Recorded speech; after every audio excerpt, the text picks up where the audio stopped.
Dear students, आज के इस वीडियो में हम आपको 10वीं कक्षा के पहले चैप्टर जिसका नाम है श्रम विभाजन और जाति प्रथा, तो इस चैप्टर से संबंधित जितने सारे भी ऑब्जेक्टिव क्वेश्चन हैं जो हमेशा एग्जाम में पूछे जाते हैं या फिर एग्जाम के व्यू से बहुत ज़्यादा इम्पोर्टेंट हैं, तो सारे ऑब्जेक्टिव क्वेश्चन को हम लोग इस वीडियो में बारी बारी से देखेंगे। आपको हम बता दें कि इस चैप्टर से संबंधित जितने सारे भी सब्जेक्टिव क्वेश्चन हैं जो एग्जाम में पूछे जाते हैं या फिर आपके बुक में दिए हुए हैं, तो उन सारे ऑब्जेक्टिव क्वेश्चन को हम आपको एक अलग वीडियो बना करके बता चुके हैं। तो यदि आप सब्जेक्टिव क्वेश्चन का वीडियो अभी तक नहीं देखे हैं तो डिस्क्रिप्शन में हम लिंक दे देंगे, वहां से जा करके आप वीडियो को देख सकते हैं, या फिर आप हमारे चैनल के प्लेलिस्ट में जाकर भी हिंदी और हिंदी के अलावा बाकी सारे सब्जेक्ट के वीडियो को देख सकते हैं। तो चलिए हम आपको आज बताएंगे श्रम विभाजन और जाति प्रथा से संबंधित कुछ महत्वपूर्ण ऑब्जेक्टिव क्वेश्चन। तो चलिए हम लोग बारी बारी से इस क्वेश्चन को देखते हैं। तो जल्दी से आप वीडियो को लाइक कर दीजिए, चैनल पर अगर नए हैं तो चैनल को जल्दी से सब्सक्राइब कर दीजिए, जिससे कि बाकी सारे सब्जेक्ट के वीडियो भी आपके पास समय समय पर पहुंचते रहे। तो जल्दी से चैनल को सब्सक्राइब करके बेल आइकन दबा दीजिए। तो सबसे पहला नंबर क्वेश्चन है कि श्रम विभाजन और जाति प्रथा के लेखक कौन हैं। जो आपके हिंदी बुक में सबसे पहला अध्याय है श्रम विभाजन और जाति प्रथा, तो श्रम विभाजन और जाति प्रथा के लेखक कौन हैं? तो पहला का सही आंसर हो जाएगा बाबा साहब भीमराव अंबेडकर। तो पहला का बी आंसर सही हो जाएगा, बाबा साहब भीमराव अंबेडकर श्रम विभाजन और जाति प्रथा के लेखक हैं। अब नंबर दूसरा क्वेश्चन हम लोग देखेंगे, डॉक्टर अंबेडकर के पिता का क्या नाम था? तो डॉक्टर अंबेडकर के पिता का नाम था रामजी सकपाल। ध्यान रखिएगा, डॉक्टर अंबेडकर के पिता का नाम था रामजी सकपाल। तो दूसरा का बी आंसर सही हो जाएगा, रामजी सकपाल। अब चलेंगे तीसरे नंबर क्वेश्चन की ओर। तो तीसरा नंबर क्वेश्चन कहता है कि आधुनिक सभ्य समाज कार्यकुशलता के लिए किसे आवश्यक मानता है? आधुनिक सभ्य समाज कार्यकुशलता के लिए किसे आवश्यक मानता है? तो तीसरा का सही आंसर हो जाएगा श्रम विभाजन। ठीक है, तीसरा का क्या आंसर सही हो जाएगा? श्रम विभाजन। तो नंबर 3 का ए आंसर सही हो जाएगा, श्रम विभाजन।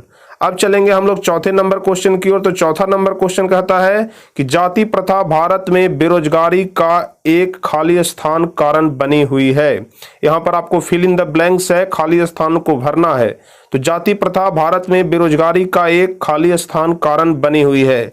तो चौथा का सी आंसर सही हो जाएगा, क्योंकि जाति प्रथा भारत में बेरोजगारी का एक प्रत्यक्ष कारण भी है और प्रमुख कारण भी है, इसलिए इसका ए और बी दोनों आंसर सही हो जाएगा। तो चौथा का हमारा सही आंसर सी हो जाएगा, ए और बी दोनों। अब चलेंगे हम लोग 5वें नंबर क्वेश्चन की ओर। तो 5वां नंबर क्वेश्चन कहता है कि मुख्य नायक क्या है? ये जितने सारे भी क्वेश्चन हैं आपके चैप्टर से ही हैं, आपके पहले अध्याय से ही हैं। तो 5वां नंबर क्वेश्चन कहता है कि मुख्य नायक क्या है? तो 5वां का सही आंसर बी हो जाएगा, मुख्य नायक एक पत्रिका है। तो 5वां का सही आंसर क्या हो जाएगा? बी। 5वां का सही आंसर हो जाएगा बी, पत्रिका। अब चलेंगे हम लोग 6ठे नंबर क्वेश्चन की ओर। तो 6ठा नंबर क्वेश्चन कहता है कि डॉक्टर भीमराव अंबेडकर की मृत्यु कब और कहां हुई? डॉक्टर भीमराव अंबेडकर की मृत्यु कब और कहां हुई? तो छठा का सही आंसर हो जाएगा ए, 1956 ईस्वी में दिल्ली में हुई थी। तो डॉक्टर भीमराव अंबेडकर की मृत्यु कहां हुई? दिल्ली में 1956 ईस्वी में। तो इसका सही आंसर हो जाएगा ए। अब हम लोग देखेंगे 7वां नंबर क्वेश्चन कि डॉक्टर भीमराव अंबेडकर का जन्म कब हुआ था? तो डॉक्टर भीमराव अंबेडकर का जन्म हुआ था 14 अप्रैल 1891 ईस्वी को। ध्यान रखिएगा, 14 अप्रैल 1891 ईस्वी को। तो इसका सही आंसर क्या हो जाएगा? डी। तो 7वां का सही आंसर डी हो जाएगा, 14 अप्रैल 1891 ईस्वी को डॉक्टर भीमराव अंबेडकर का जन्म हुआ था। अब चलेंगे 8वां नंबर क्वेश्चन की ओर। तो 8वां नंबर क्वेश्चन कहता है कि अंबेडकर की दृष्टि में भाईचारे का वास्तविक रूप कैसा है?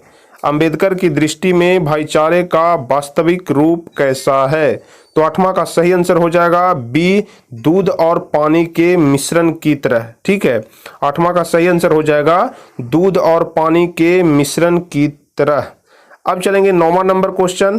तो 9 नंबर क्वेश्चन कहता है कि भारतीय संविधान के निर्माण में महत्वपूर्ण भूमिका किसकी है? भारतीय संविधान के निर्माण में महत्वपूर्ण भूमिका डॉक्टर भीमराव अंबेडकर की है। तो 9वां का सही आंसर हो जाएगा ए। तो 9 का सही आंसर क्या होगा? ए, डॉक्टर भीमराव अंबेडकर हैं, जिनके संविधान में के निर्माण में उनकी बहुत महत्वपूर्ण भूमिका है। अब चलेंगे 10वां नंबर क्वेश्चन। तो 10वां नंबर क्वेश्चन कहता है सभ्य समाज की आवश्यकता है। सभ्य समाज की आवश्यकता है। तो 10 का सही आंसर हो जाएगा बी, श्रम विभाजन के लिए। श्रम विभाजन के लिए सभ्य समाज की आवश्यकता है। तो 10वां का सही आंसर क्या हो जाएगा? बी, श्रम विभाजन। अब चलेंगे हम लोग 11 नंबर क्वेश्चन की ओर। तो 11 नंबर क्वेश्चन कहता है कि प्राथमिक शिक्षा प्राप्त करने के बाद अंबेडकर उच्च शिक्षा प्राप्त करने के लिए कहाँ गए? तो प्राथमिक शिक्षा प्राप्त करने के बाद अंबेडकर उच्च शिक्षा प्राप्त करने के लिए न्यूयॉर्क गए थे। इस याद रखिएगा कि प्राथमिक शिक्षा प्राप्त करने के बाद डॉक्टर भीमराव अंबेडकर उच्च शिक्षा प्राप्त करने के लिए न्यूयॉर्क गए थे। तो 11 का सही आंसर सी हो जाएगा, न्यूयॉर्क। अब हम लोग देखेंगे 12 नंबर। अंबेडकर चिंतन व रचनात्मकता के लिए प्रेरक व्यक्ति थे। अंबेडकर चिंतन व रचनात्मकता के लिए प्रेरक व्यक्ति थे। तो अंबेडकर के रचनात्मक के लिए प्रेरक व्यक्ति कौन थे? तो इसका सही आंसर हो जाएगा डी, इनमें से सभी। अंबेडकर के चिंतन व रचनात्मकता के लिए प्रेरक व्यक्ति बुद्ध थे, कबीर थे, ज्योतिबा राव फूले थे। तो 12 का सही आंसर क्या हो जाएगा? डी, इनमें से सभी। अब हम लोग चलेंगे 13 नंबर क्वेश्चन की ओर। तो 13 नंबर क्वेश्चन कहता है कि जाति पाति तोड़क मंडल भाषण लाहौर में कब हुआ? जाति पाति तोड़क मंडल भाषण लाहौर में कब हुआ? तो इसका सही आंसर हो जाएगा सी, 1936 ईस्वी में। क्या हो जाएगा? 1936 ईस्वी में। तो क्वेश्चन नंबर 13 का सही आंसर होगा सी, 1936 ईस्वी में। अब हम लोग चलेंगे 14 नंबर क्वेश्चन की ओर। तो 14 नंबर क्वेश्चन कह रहा है कि श्रम विभाजन और जाति प्रथा क्या है? तो श्रम विभाजन और जाति प्रथा एक निबंध है। देखिए ऑप्शन में कहानी है, भाषण है, साक्षात्कार है या निबंध है। तो आपका सही आंसर होगा निबंध है। तो ध्यान रखिएगा, अगर एग्जाम में पूछता है कि श्रम विभाजन और जाति प्रथा क्या है, तो एक निबंध है। अब चलेंगे 15 नंबर क्वेश्चन की ओर। तो 15 नंबर क्वेश्चन कहता है कि निम्नलिखित रचनाओं में से कौन सी रचना डॉक्टर अंबेडकर की है? निम्नलिखित रचनाओं में से कौन सी रचना डॉक्टर अंबेडकर की है? तो 15 नंबर का सही आंसर हो जाएगा इनमें से सभी, क्योंकि अंबेडकर की रचना है the caste in India, the untouchables, who are they, who are Shudras. ये तीनों रचनाएं जो है वो डॉक्टर अंबेडकर की ही है। तो 15 का सही आंसर क्या हो जाएगा? डी, इनमें से सभी। आपको अलग अलग करके भी पूछ सकता है कि द कास्ट इन इंडिया के रचना कौन किए हैं? तो इसका सही आंसर हो जाएगा डॉक्टर अंबेडकर। उसी प्रकार से आपको इन दोनों क्वेश्चन के बारे में भी पूछ सकता है कि इसकी रचना कौन की है। तो इस तीनों को ध्यान में रखिएगा कि द कास्ट इन इंडिया के लेखक कौन है? Doctor Ambedkar. The untouchables, who are they के लेखक कौन है? डॉक्टर अंबेडकर। और हु आर शूद्राज के भी लेखक डॉक्टर अंबेडकर ही हैं। अब हम लोग चलेंगे 16 नंबर क्वेश्चन की ओर। तो 16 नंबर क्वेश्चन कहता है कि आधुनिक सभ्य समाज श्रम विभाजन को आवश्यक क्यों मानता है?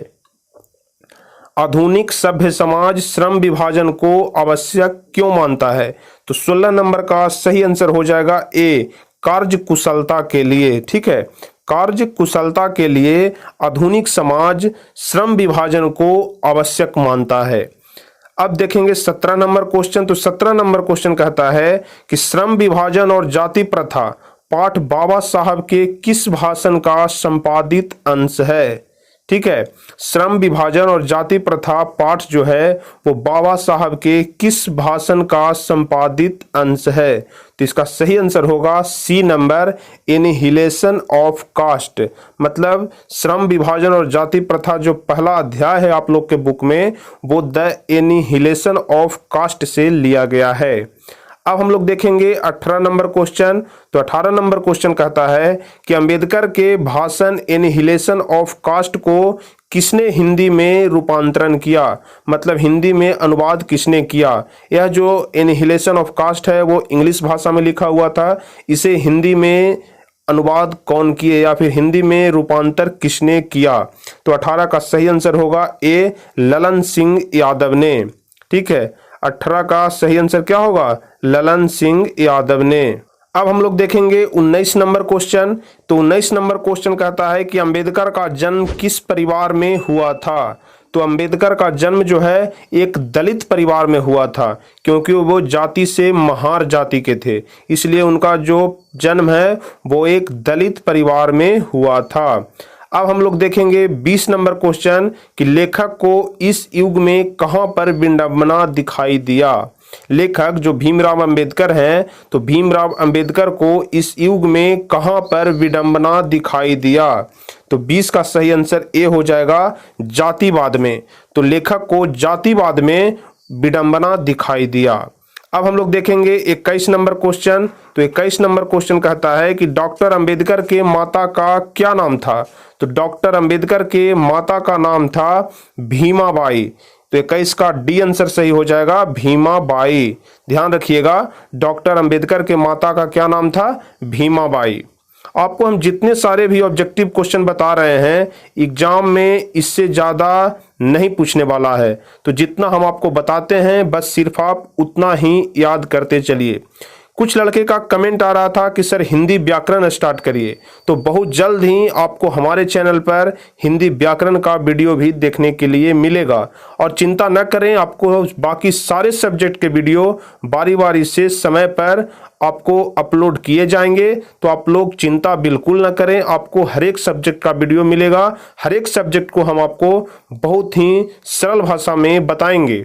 तो चलिए अब हम लोग देखेंगे 22 नंबर क्वेश्चन। तो 22 नंबर क्वेश्चन कहता है कि डॉक्टर अंबेडकर ने पीएचडी की उपाधि कब धारण की। डॉक्टर अंबेडकर ने पीएचडी की उपाधि कब धारण की। तो 22 का सही आंसर हो जाएगा सी, 1916 ईस्वी में। डॉक्टर अंबेडकर ने पीएचडी की उपाधि 1916 ईस्वी में धारण किए थे। अब देखेंगे अगला नंबर क्वेश्चन, क्वेश्चन नंबर 23। लेखक की दृष्टि में विडंबना की बात क्या है। लेखक की दृष्टि में विडंबना की बात क्या है। तो 23 का सही आंसर हो जाएगा ए, जातिवाद के पोषकों की कमी नहीं है। इसी चीज को कहते हैं कि लेखक की दृष्टि में विडंबना की बात क्या है, तो जातिवाद के पोषकों की कमी नहीं है। तो 23 का सही आंसर ए हो जाएगा। अब हम लोग चलेंगे 24 नंबर क्वेश्चन में। तो 24 नंबर क्वेश्चन कहता है कि लेखक की दृष्टि में आदर्श समाज कैसा होना चाहिए। लेखक की दृष्टि में आदर्श समाज कैसा होना चाहिए। तो 24 का सही आंसर ए हो जाएगा, जिसमें स्वतंत्रता, समता और भ्रातृत्व का भाव हो, उसी को लेखक आदर्श समाज कहते हैं। मतलब जिसमें स्वतंत्रता हो, समता हो और भाईचारे का भाव हो, उसी को लेखक आदर्श समाज कहते हैं। तो 24 का सही आंसर ए हो जाएगा, जिसमें स्वतंत्रता, समता और भ्रातृत्व का भाव हो। अब हम लोग चलेंगे 25 नंबर क्वेश्चन की ओर। तो 25 नंबर क्वेश्चन कहता है कि लेखक बेरोजगारी का प्रमुख और प्रत्यक्ष कारण किसे मानते हैं। लेखक बेरोजगारी का प्रमुख और प्रत्यक्ष कारण जाति प्रथा को मानते हैं। तो 25 का सही आंसर क्या होगा, सी नंबर, सी इसका सही आंसर हो जाएगा। अब हम लोग चलेंगे 26 नंबर क्वेश्चन की ओर। तो 26 नंबर क्वेश्चन कहता है कि the caste in India their mechanism किनकी रचना है। The caste in India their mechanism किनकी रचना है। तो यह हो जाएगा भीमराव अंबेडकर। यह जो रचना है वो भीमराव अंबेडकर की है। तो 26 का सही आंसर हो जाएगा ए। अब हम लोग चलेंगे 27 नंबर क्वेश्चन की ओर। तो 27 नंबर क्वेश्चन कहता है कि आर्थिक पहलू से भी जाति प्रथा खाली स्थान है। आर्थिक पहलू से भी जाति प्रथा खाली स्थान है, मतलब हानिकारक है। आर्थिक पहलू से भी जाति प्रथा जो है वो हानिकारक है। तो 27 का सही आंसर बी हो जाएगा। अब हम लोग चलेंगे 28 नंबर क्वेश्चन में। तो 28 नंबर क्वेश्चन है कि डॉक्टर भीमराव अंबेडकर का जन्म कहाँ हुआ था। तो डॉक्टर भीमराव अंबेडकर का जन्म महू मध्य प्रदेश में हुआ था। मध्य प्रदेश के महू नामक गांव में हुआ था डॉक्टर भीमराव अंबेडकर का जन्म। तो 28 का सही आंसर ए हो जाएगा। अब हम लोग चलेंगे 29 नंबर क्वेश्चन में। तो 29 नंबर क्वेश्चन कह रहा है कि डॉक्टर अंबेडकर ने किस पत्रिका का संपादन किया। डॉक्टर अंबेडकर ने किस पत्रिका का संपादन किया। तो 29 का सही आंसर हो जाएगा सी, बहिष्कृत भारत। डॉक्टर अंबेडकर ने बहिष्कृत भारत नामक पत्रिका का संपादन किया। अब हम लोग देखेंगे 30वां नंबर, जो कि सबसे लास्ट क्वेश्चन भी है कि भारतीय संविधान का निर्माता के रूप में हम किन्हें जानते हैं। तो आप सभी जानते हैं कि भारतीय संविधान के निर्माता कौन है, भीमराव अंबेडकर। भीमराव अंबेडकर हैं जो भारतीय संविधान के निर्माता हैं। चलिए, तो यहीं पर आपके हिंदी के पहले अध्याय श्रम विभाजन और जाति प्रथा के सारे ऑब्जेक्टिव खत्म हो जाते हैं। तो हम आपको इस चैप्टर के सारे सब्जेक्टिव और सारे ऑब्जेक्टिव क्वेश्चन दोनों को बहुत ही अच्छे तरीके से बताए हैं। तो हम आशा करते हैं कि आपको पहला चैप्टर में किसी प्रकार की कोई भी दिक्कत नहीं होगी, और अगर दिक्कत होती है तो आप नीचे कमेंट में कमेंट करके हमसे पूछ सकते हैं। तो चलिए, जल्द ही हम आपको दूसरे चैप्टर के सारे ऑब्जेक्टिव क्वेश्चन को भी लेकर आएंगे। तो आप चैनल को जल्दी से सब्सक्राइब करके बेल आइकन दबाइए, क्योंकि अगर दूसरा चैप्टर का वीडियो हम बनाते हैं तो उसका नोटिफिकेशन सबसे पहले आप पर आए। चलिए, फिर मिलते हैं हम आपको दूसरे लेसन में दूसरे चैप्टर के वीडियो के साथ। तब तक के लिए धन्यवाद। जय हिंद।